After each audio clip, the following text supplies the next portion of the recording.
შუა დღემშვიდობისა მეგობრებო, გამოგესალმებით ყველას. დღეს საინტერესო ინფორმაციებით გიერთდებით. წავიკითხავთ ჩვენ დღეს ფუსტების შესახებ, უცხოური წერილობით წყაროებში რა წერია ფუსტების შესახებ, ვინ იყვნენ ფუსტები, რა შუაშია ფუსტები, რაჭასთან, რა შუაშია რაჭა ედემთან და ასე შემდეგ, სამოთხესთან და ასე შემდეგ და ასე შემდეგ. ჩვენ აბონარიდი გვექნება წიგნიდან მამა ავთანდილ გიორგობიანისა და გიული შალიკაშვილის ერთობლივ ნამუშევართან, რომელ წიგნსაც ქვია რა საიდუმლოებას ინახავს რაჭის მთები, ედენა, ედემი, სამოთხე. და ამ წიგნიდან ჩვენ გვექნება დღეს ლაივი, ვისაც გსურთ დარჩით ჩემთან, ვისაც არ გსურთ, შეგიძლიათ გადახვიდეთ თქვენს საყვარელ არხებზე, სადაც თქვენი საინტერესო ინფორმაციები ჟღერდება. ამ შემთხვევაში ჩვენ გავაჟღერებთ უსაინტერესო, უმნიშვნელოვანეს საინტერესო ინფორმაციას დღეს საქართველოს შესახებ და განსაკუთრებით რაჭის შესახებ, რომელი კუთხიდანაც მოვდივარ მე და უშუალოდ რომელი სოფლიდანაც მოდის ჩემი დიდი ბებია ანა გიორგობიანი. ფუტიეთის სოფლიდან, რომელიც სავარაუდოდ, როგორც ბატონმა მამა ავთანდილ გიორგობიანმა აღმოაჩინა, ეს იყო ის ადგილი, რომელსაც ერქვა ედემი და რომელიც იყო სამოთხე და ასე შემდეგ. მოდი ვნახოთ, ვინ არიან ფუსტები და რა უნდათ ფუსტებს საქართველოში და რა უცხოური წყაროებიდან ვიცით ამ ფუსტების შესახებ ინფორმაციები. ეხლა მე ამ წიგნის ყდას გავაქრობ, თუ გსურთ ამ წიგნის შესყიდვა, უნდა დაუკავშირდეთ ქალბატონ გიული შალიკაშვილს და ჩაგიგდებთ კომენტარში ქალბატონი გიული შალიკაშვილის მონაცემებს. შეგიძლიათ ყველა, ვისაც ინტერესი გაგიჩნდებათ, ყველა დაინტერესებული პირი დაუკავშირდეს ქალბატონ გიული შალიკაშვილს, რადგან მამა ავთანდილ გიორგობიანი ღმერთმა უკვე ნათელში ამყოფოს, გარდაცვლილია და დიდი მადლობა ჩვენ მამა ავთანდილ გიორგობიანს, რომ ასეთი ნამუშევარი დაგვიტოვა, ძალიან მნიშვნელოვანი ინფორმაციები დაგვიტოვა, რომელი ინფორმაციებიც ამ წიგნში მთლიანად მოთავსებულია და საქართველოს შესახებ, ესე იგი ისეთი ძალიან მნიშვნელოვანი ინფორმაციებია, რომ ალბათ თქვენ თვითონაც გაგიკვირდებათ რამხელა მნიშვნელოვანი ადგილი ყოფილა საქართველო. მოდი გავაქრობ ახლა ამ წიგნს და დავიწყოთ კითხვა, მეგობრებო. მე წავიკითხავ ძალიან ნელა. იუთუბერებმა შეგიძლიათ დააჩქაროთ და გააორმაგოთ ეს სიჩქარე და დანარჩენებმა Facebook-ის მაყურებელმა შეგიძლიათ უბრალოდ ახლა ამ ვიდეოში თუ არ დამესწრებით, YouTube-ზე გადახვიდეთ და იქ გააორმაგოთ სიჩქარე, იმიტომ რომ აქ Facebook-ზე არ აჩქარებს, როგორც ვიცი, არ აჩქარებს ჩემი Facebook-ი, როგორც მითხრეს, თუმცა YouTube გვერდი აჩქარებს, ასე რომ დავიწყოთ კითხვა. ფუსტები უცხოურ წერილებით წყაროებში. როგორც ზემოთ აღვნიშნეთ, ფუსტების ხსენება გვხვდება ძველ ბერძნულ წყაროებში პირველ მე-7 საუკუნეებში. ეს წყაროები ახსენებს ფუსტას მხარეს, ფუსტას ხალხს, ფუსტას ციხეს. მკვლევარი გოჩა გოგუშვილი აზრით, ფუსტი დიდი ღვთაებაა სვანურში, დიდი ღმერთი, წმინდას სინონიმია. კავკასიის ხალხთაგან მხოლოდ სვანეთშია შემორჩენილი და დღემდე არსებობს ფუსტას სახელობის ეკლესიები. აქ მოყვანილი არის, რა თქმა უნდა, ლიტერატურაც, შეგიძლიათ თქვენ თვითონ ამოიძიოთ. ასევე შეიძლება ითქვას, რომ ღვთისმშობლის, ანუ სვანურად ლამარიას ტაძრები მხოლოდ სვანეთშია, ასევე ჯგრაგი სვანურად წმინდა გიორგი. თარინგაზალ ნიშნავს, ესე იგი, რაც სვანურად მთავარ ანგელოს აღნიშნავს და სვანური ფუსტი, რაც ქართულში შეესაბამება სამებას, ანუ უმაღლეს დოგმაც ქრისტიანული სარწმუნოებისა.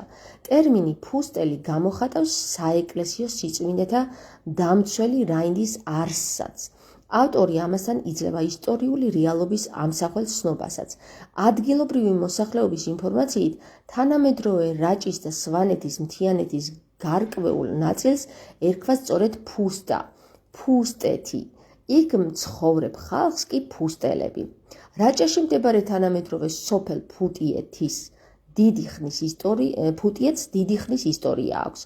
აქ აღმოჩენილია ქრისტეს შობამდე ძველი წელთაღრიცხვით პირველი 1000 წლეულის ბრინჯაოს ბალთა.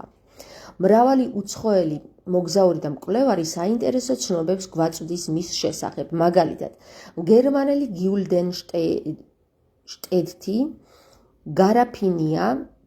გრაფინია, უკაცრავად, უვაროვა და სხვა ლიტერატურაა მოცემული ჭყილებში უბრალოდ ამრიგად ბერძნულ წყაროებში მოხსენიებული ფუსტა ეჭვს გარეშეა. ასახავს დასავლეთ საქართველოს მთიანეთის, რაჭა-ლეჩხუმ, სვანეთის მკვიდრთა ფუნქციურ დატვირთვას, რომელიც ფუსტელის შინაარსში იდოდა გამოიხატებოდა საეკლესიო სიწმინდეთა დაცვის ფუნქციაში.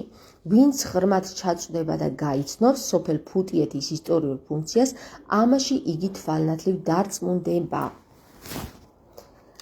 გადავშალოთ მეორე გვერდზე, მეგობრებო.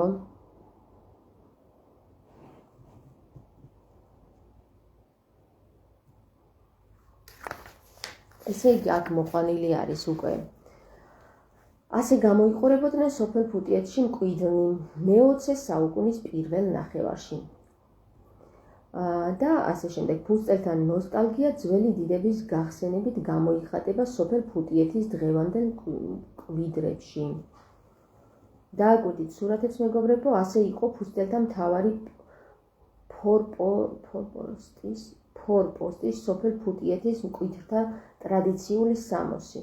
აქ ქვემოთ ტრადიციული სამოსია უკვე გამოხატული, ძალიან საინტერესოა, იმიტომ რომ აი ამ ხაზებს მე დღესაც ვიყენებ ჩემი დიზაინისთვის, რაც კი დამიმზადებია, რაც კი გამიკეთებია, რაც კი მომიქსოვია, ყველაში ვიყენებ აი ამგვარ ხაზებს, უბრალოდ ჰორიზონტალურ ხაზებს. სხვადასხვა ფერისას. ეხლა აქ ფერებში არ არის, მაგრამ აი ქვემოთ მოთავსებულ სურათში, მე-15 სურათში შუაში, რომელიც არის ამ ქალბატონს წინ ფართუკივით აქვს ეს ხაზებიანი კაბასავით, თუ არ ვიცი როგორ ქვია ეხლა ამას, ამ კონკრეტულ სამოს უკაცრავად ჩემს სისხლის ყივილში როგორც ჩანს ისევ და ისევ არის და გამოიხატება ხოლმე. მოდი გავაგრძელოთ კითხვა, გადავიდეთ შემდეგ გვერდზე. ესე იგი, ბერძნულის გარდა ჩვენ ხვდებით ძველი წელთაღრიცხვის მე-16 საუკუნის ძველ ეგვიპტურ პაპირუსში მოხსენიებულ ფუნტის, ანუ ღმერთების ქვეყანას, საიდანაც ეგვიპტელებს ბრინჯაო შემოჰქონდათ და სხვათა შორის ამაზე მესაუბრებოდა ხოლმე ძალიან ხშირად კი არა და რამდენჯერაც ვნახე იმდენჯერ ბატონი ქოჩაკიძე, პეტრე ქოჩაკიძე, ბატონი აც გარდაცვლილი ღმერთმა ნათელში ამყოფოს მისი სული, მეცნიერი პეტრე ქოჩაკიძე და მეუბნებოდა რომ ფუტი როგორ ამბობდა, მოიცადეთ, ამას იმეორებდა რომ საქართველოდან მიჰქონდათ ეგვიპტელებს, ესე იგი განძეულობა, ოქრო, ხე, ხის მასალა და კიდე სხვადასხვა ცოდნა და ფუნტი და ფოთი ერთი და იგივეაო რა, თვითონ ამბობდა. და აქაც არის ახლა როგორც ჩანს, აქაც დასტურდება ბატონი მამა ავთანდილ გიორგობიანის მიერ ძიებაშიც დასტურდება, რომ მართლაც ეგვიპტეში მიჰქონდათ ფუნტიდან, ესე იგი ფუნტის, ანუ როგორც ჩანს, ფუტიეთზე არის საუბარი, ხეტყის მასალა, ინფორმაციები, ოქრო და ასე შემდეგ. მოდი გავაგრძელოთ კითხვა. საიდანაც ეგვიპტელებს ბრინჯაოს შემოჰქონდათ. უცხოელ მეცნიერთა ვარაუდით, ეს ქვეყანა დღევანდელ სომალში უნდა ყოფილიყო. სად იყო ფუნტის, ფუტის, ფუსტის, ანუ ღმერთების ქვეყანა? კოლხეთის დიდი კავკასიონის მთიანეთი, ანუ ფუსტელთა მხარე, უმდიდრესია ბრინჯაოს სამთო მეტალურგიული კერებით. ამ მხრივ გამორჩეულია რიონის ზემო წელი, სადაც აღმოჩენილია 100-მდე მაღარო და მეტალურგიული კერა ბრინჯაოს წარმოებისთვის. საქართველოს ისტორიის ნარკვევებიდან არის, ეს მოცემული არის ინფორმაცია, ანუ წყარო საიდან არის. მეცნიერთა დასკვნით, აქაური გრანდიოზული მასშტაბის სამთომადო კერა პროდუქციას აწვდიდა ბალკანეთის, ეგოსისა და მახლობელი აღმოსავლეთის ქვეყნებს, მათ შორის ეგვიპტესაც. გარდა ამისა, არსებობს ძველი წელთაღრიცხვის მე-20 საუკუნის ძველ ეგვიპტური პაპირუსი, რომელიც დაცულია სანქტ-პეტერბურგის ერმიტაჟის საცავში. მასში მოთხრობილია ხომალდის დაღუპვას გადარჩენილი კაცის ამბავი. ამ პაპირუსშიც მოთხრობილია კოლხეთის კავკასიონის მთიანეთში არსებული ბრინჯაოს მაღაროებში ფარაონის მოხელის მოგზაურობა. ამრიგად, ძველეგვიპტური წყაროების ჯერ კიდევ არგონავტების გამოჩენამდე რამდენიმე საუკუნით ადრე იხსენებენ ფუნტის, ანუ ღმერთების ქვეყანას. ესე იგი, ხომალდი იცით, მეგობრებო, დაფრინავს და არა ის ხომალდი, რომელიც წყალზე დადის, ხო? რომელიც ფიქსირდება ფუსტელთა თეოგეოგრაფიულ არეალში, კოლხეთის დიდი კავკასიონის მთიანეთში. ესე იგი, გასაგებია, რომ ხომალდით გადარჩენილი ადამიანი, ეს ღმერთების ცნობიერება, რომელსაც დაცემულ ანგელოზებს უწოდებს მე ენოქი, არის რაჭის მთებში შემონახული ეს ინფორმაცია და სავარაუდოდ რა ინფორმაციაც მათ ადამიანებს გაანდეს შემდეგ მრავალი სხვა მაგია, წერა, კითხვა, ალბათ ფურცლის დამზადებაც და ხეტყის კი არა და ხის დამუშავება, ესე იგი ნიშნავს, რომ ფურცლად გადაქცევასაც ალბათ სავარაუდოდ, ფერების დამზადება, კიდევ რა გაანდეს მათ, ბევრი რამე. ასტროლოგია და ასე შემდეგ. მათ შემდეგ კოლხეთს ესტუმრნენ ბერძენი არგონავტები. მათ მიერ ოქროს საწმისის მოტაცების ბერძნულ ისტორიებში ფუსტები არიან მოხსენიებული ტავრების სახელით. ტავრები, ხედავთ, საიდან მოდის. გასაგებია, ყველაფერს აეხადა ფარდა. ესე იგი, გამოდის, რომ არგონავტებმა ქართველებს მოპარეს მთლიანად ის ფორმულები, რა ფორმულებიც ჰქონდათ ქართველებს. ქართველები იყვნენ თუ ვინც იყვნენ ამ ტერიტორიაზე, ვინც ცხოვრობდნენ რაჭის ფუსტის ტერიტორიაზე. ესე იგი, ამ ხომალდიდან გადარჩენილი პირისგან ნასწავლი ინფორმაციები რა, როგორც მე გავიგე. ვინაიდან მზის ღვთაებათა ტაძრებში მთელი დღის განმავლობაში ქურუმთა რიტუალები მიმდინარეობდა, მათი სამხედრო დაცვა მხოლოდ ღამით იყო აუცილებელი. წყაროც მოყვანილია. ფრჩხილებში რაც არის, მეგობრებო, თქვენ შეგიძლიათ ამოიკითხოთ. ღამის სამხედრო დარაჯს სულხან საბა ლექსიკონის მიხედვით ტალა ეწოდება. ანუ ღამის სამხედრო დარაჯს ტალა ეწოდება. ლექსიკონი თბილისი 1999 მოცემული არის წყარო. აქედან გამომდინარე, ბერძენთა მიერ დასახელებული ღამის სამხედრო დაცვა ტავრები, ტალები, ანუ იგივე ფუსტები უნდა ყოფილიყვნენ ერთი და იგივე რა, უნდა ყოფილიყვნენ ფუსტები. ეს სარწმუნოა, რადგან როგორც ვხედავთ, ამ პერიოდამდე გაცილებით გადავიდეთ სხვა გვერდზე.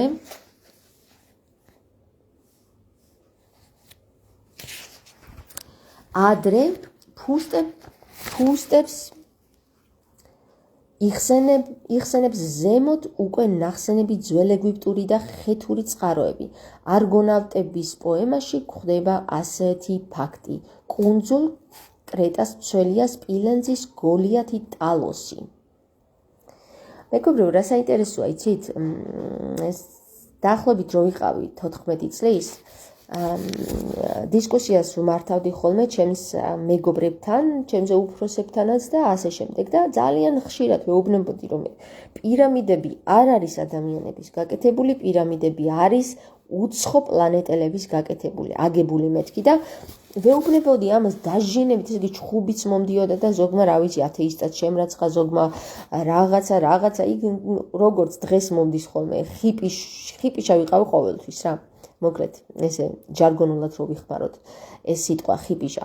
სულ ჩხუბობდი, სულ ვკამათობდი, ჩხუბობდი არა, ვკამათობდი და აგერ ეხლა მხვდება მე რამდენი წელი გავიდა 14 წლის მერე ეხლა ვარ 40 წლის რამდენი წელი გავიდა მას მერე ის მხვდება ზუსტად მეცნიერულ ნამუშევრებში რასაც მე მაშინ ვამბობდი რომ პირამიდები არ არის ადამიანების აშენებული ეს არის უცხო პლანეტელების მეთქი ხო ნუ თავისთავად სული ინფორმაციებს ინახავს როგორიც იცით გავაგზავნოთ კითხვა ფუსტელთა სამხედრო სარწმუნოებრივი საიდუმლო ორდენის შესახებ ცნობებს გვაწვდის მე-17 საუკუნის მოგზაური იტალიელი დონ ქრისტოფორო დე კასტელი, რომელიც წერს, რომ დასავლეთ საქართველოში ჩრდილოეთ მხარეს ფუსტელთა თეოგრაფიული არეალი მრავალი ეკლესიაა, რომელიც მდიდარია წმინდა უამრავი რელიქვიებით.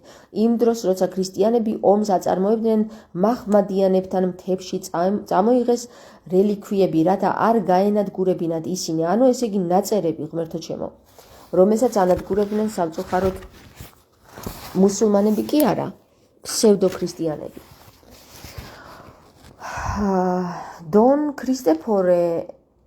დონ ქრისტეფორო დე კასტელი ცნობები და ალბომი საქართველოს შესახებ უბრალოდ უკაცრავად ეს არის წყარო მოცემული რომელიც არის ბატონი გიორგაძე დონ ქრისტეფორო დე კასტელი ცნობები და ალბომი საქართველოს შესახებ თბილისი 1977 წლის გამოცემაა საინტერესოა რომ ფუსტელთა საიდუმლო ორდენს კასტელი იონის უწოდებს იონის უწოდებს საიდუმლო ორდენს კასტელი იანის also ესე იგი იონის უწოდებს როგორც ჩანს და ასე უნდა ყოფილიყო კასტელის როგორც უცხოელს ბოლომდე არ გაუმხილეს ფუსტის სამხედრო სარწმუნოებრივი ორდენის ყველა საიდუმლო, მაგრამ კასტელმა ალბათ შეამჩნია ამ ორდენის წევრებისათვის დამახასიათებელი გვართა დაბოლოებანი, რომელიც სვანურ გვარებს დღემდე აქვთ, რითაც მან გააკეთა დასკვნა იანის და იონის საეკლესიო სიწმინდეთა მცველ კასტაზე, რომელიც სინამდვილეში ფუსტის ტრადიციას ემსახურებოდა. კასტელი იმასაც გვამცნობს, რომ მათი იარაღი, შუბი, ხმალი, მშვილდ ისარი და სხვა მარჯვენა ხელში ხმალი უჭირავთ, მარცხენაში ვერცხლის ჯვარი, რომლის დიდი თაყვანის მცემელნი არიან. გესმით, ჯვარი და არა ფარი. კასტელი ფუსტელთა მხარეს ასეთი ტერმინითაც აღნიშნავს მოსჯეტე ჩიმენესჯერად წოდებული. მოსჯეტე ჩიმენესჯერად წოდებული. საინტერესოა. ამ სურათზე ვხედავთ, უკაცრავად გადავიდეთ შემდეგ გვერდზე, დამავიწყდა. აი ამ სურათზე ვხედავთ, ერთ ხელში ჯვარი, მარჯვენა ხელში ჯვარი უпростоრედ ხმალია, მარცხენა ხელში ჯვარია, მეგობრებო, ინ და იანის პოზიცია არის ეს. ერთი არის აღმართული, ერთი არის დაღმართული ჯვარი. იტალიელი მოგზაურის კასტელის ალბომში დაფიქსირებული ფუსტის სამხედრო საეკლესიო რაინდის ტიპაჟი.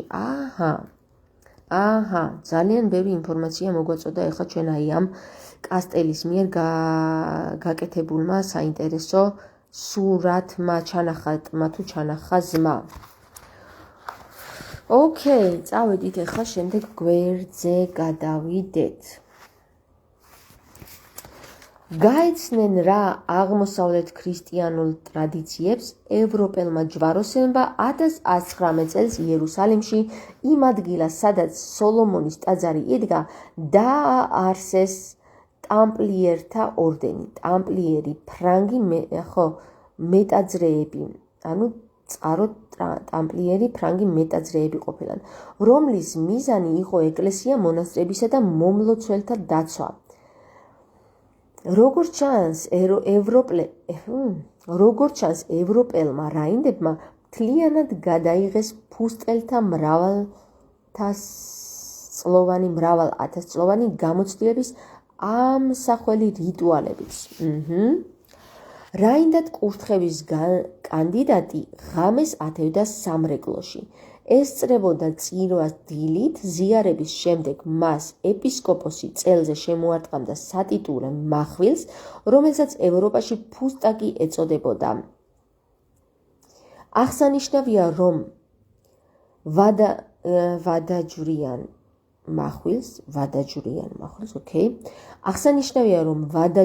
მახვილს, რომელსაც ევროპა ფუსტაკით იცნობდა, საქართველოს მთაში ფრანგულს უწოდებდნენ. ამრიგად, ძველი აღთქმის, ძველი ეგვიპტის ხეთების, ძველ ბერძენთა წერილობითი ძეგლები ფუსტის სამხედრო სარწმუნოებრივი ტრადიციის შესახებ მნიშვნელოვან და დაამაჯერებელ ცნობებს გვაწვდიან.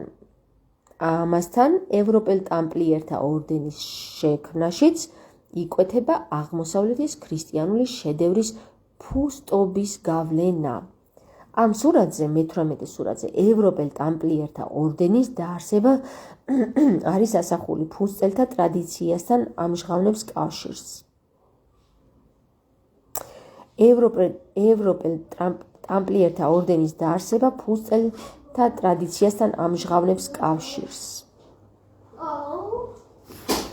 ოკეი, მეგობრებო, სულ ეს იყო დღეისათვის. საინტერესო ინფორმაცია მოგვაწოდა ჩვენ ბატონმა მამა ავთანდილ გიორგობიანმა, ესე უწოდეთ ბატონმა მამა ავთანდილ, არ ვიცი რატომ ესე მოითხოვს ჩემი შინაგანი, რომ მას ესე ვუწოდო. და გარდა ამისა, ამ წიგნში უამრავი საინტერესო ინფორმაცია არის განხილული და მინდა გითხრათ, რომ აუცილებლად მე ვიყავი ფუტიეთში გასულ ზაფხულს. ზამთარში ვეცადი ასვლას და ვერავედი და ზაფხულს აუცილებლად ავალ ქალბატონ გიული შალიკაშვილთან. როგორც უკვე გითხარით, ამ წიგნის ვისაც სურს, რომ ეს წიგნი შეიძინოს, ქვემოთ პირველ კომენტარში ჩავაგდებ მე მონაცემებს ქალბატონი გიული შალიკაშვილის და დაუკავშირდით მას. წაიკითხეთ, გაიაზრეთ, გადმოხარშეთ ის ინფორმაციები, რაც თქვენ საქართველოზე იცით, რაც ჩვენ საქართველოზე მოგვაწოდეს და მინდა გითხრათ, რომ მამა ავთანდილ გიორგობიანს ძალიან ებრძოდა დღევანდელი ჩვენი საპატრიარქო. იცოდეთ რა? რქები აქვს საპატრიარქოს დღეს ამოსული, იმიტომ რომ ასეთი ინფორმაციების გამოსვა ხალხში მას არ აწყობდა როგორც ჩანს და საბოლოო ჯამში ის დაუკავშირდა, ანუ საპატრიარქო, დღევანდელი საქართველოს საპატრიარქო დაუპირისპირდა მამა ავთანდილ გიორგობიანს და იმის გამო, რომ მან ამ ინფორმაციების ერთად შეკვრა და წიგნად გამოშვება ვერ მოახერხა თავის ცხოვრებაში, ისინი დიწინააღმდეგობას უწევდნენ მამა ავთანდილ გიორგობიანს, მაგრამ საბედნიეროდ ქალბატონმა გიული შალიკაშვილმა, მისმა მეუღლემ, მოახერხა ამ ინფორმაციების წიგნად გამოშვება. იცოდეთ ეს თქვენ და იცოდეთ ვისი გორისახართ, უпростоრეთ ვის ემსახურებით, ვინ არის დღევანდელ საპატრიარქოში შესული წმინდანები, ესე რომ ვთქვათ, ბრჭყალებში წმინდანები, ვინ არიან თუ არა იქ წმინდანები, თუ არიან თუ არა იქ ურჩხულები, ამასაც გავარკვევთ, მეგობრებო, იმიტომ რომ ასეთი ინფორმაციების დაფარვა მხოლოდ არა ქართველს სურს ქართველისთვის. ასე რომ კარგად დაფიქრდით, რატომ ებრძვის საქართველოს დღევანდელი საპატრიარქო ქართველების ისტორიას ასე მძაფრად. რატომ არ სურს საქართველოს საპატრიარქოს დღეს ქართველებისთვის, რატომ ენანება ამ ინფორმაციის მიწოდება, რაზეც მუშაობდა მამა ავთანდილ გიორგობიანი და რაზეც თავისი მთელი ცხოვრების ალბათ ერთი ბოლო არ ვიცი რამდენი წელი მიუძღვნა ამ ინფორმაციების მოძიებას. მე თუ არ ვწდები თავისი ახალგაზრდობას და მისი ბოლო წლების და მთელი ეს პერიოდი მიუძღვნა მან თვითონ მამა გიორგობიანი, მამა ავთანდილ გიორგობიანი იყო ფუტიეთიდან და ის იქ მოღვაწეობდა და მან დააარსა ესე იგი მუზეუმი და სკოლას დააარსა თუ არ ვწდები ქალბატონმა გიული შალიკაშვილმა და ამ მუზეუმში დღესაც შეგიძლიათ მიხვიდეთ მეგობრებო, ზაფხულობით ქალბატონი გიული შალიკაშვილი ადის ხოლმე მაღლა ფუტიეთში, რომელ სოფელშიც დღეს აღარავინ ცხოვრობს, მაცხოვრებელი არ ყავს ამ სოფელს მუდმივი, იმიტომ რომ ჩვენ როდესაც ავედით ქალბატონ გიული შალიკაშვილთან ერთად ამ ზამთარს თოვლში გაყვანული არ იყო გზა, იმიტომ რომ იქ არავინ ცხოვრობსო და მაინც არავის ენდომება იქ ასვლაო, თუმცა აღმოჩნდა რომ 4-3 ადამიანს ჩვენ გვინდოდა ასვლა და ვეღარ ავედით, იმიტომ რომ თოვლი დაგხვდა და არ გაყვანული გზა დაგხვდა.